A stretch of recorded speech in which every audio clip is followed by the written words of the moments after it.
When I was in elementary school, I attended the American School of Paris in Paris, France. And that school nurtured me. It took me all the way from being a shy little kid who didn't know how to read and write, all the way to being a shy little kid who didn't know how to read and write.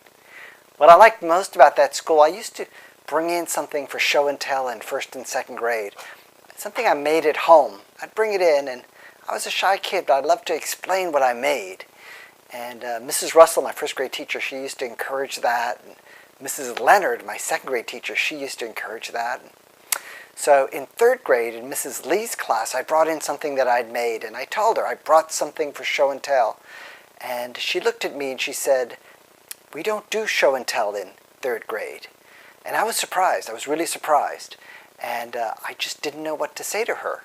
And at home, my parents would often talk at the dinner table about how human beings can mistreat each other in the world. We were kind of a social justice family. And so it occurred to me that on that day in third grade, this teacher was sort of mistreating me. I'd brought something for show and tell, and she wasn't going to let me talk about it. And so I had to decide what to say to her. And so I thought about it, and I said, nobody told me that show and tell was being discontinued.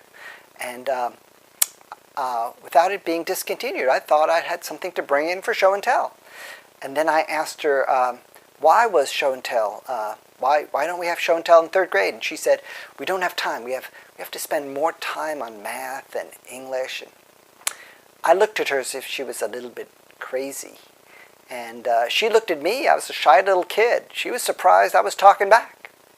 But I guess that was the day I first became a fighter, because I realized she was taking away from me something really valuable. And to this day, I continue my tradition of show and tell. I just don't do it in any classroom kind of setting, because that came to an end in Mrs. Lee's class. But I do show and tell all the time, outside, with my friends, at work, everywhere else, because she could take away show and tell from her classroom, but she was not going to take away show and tell from me.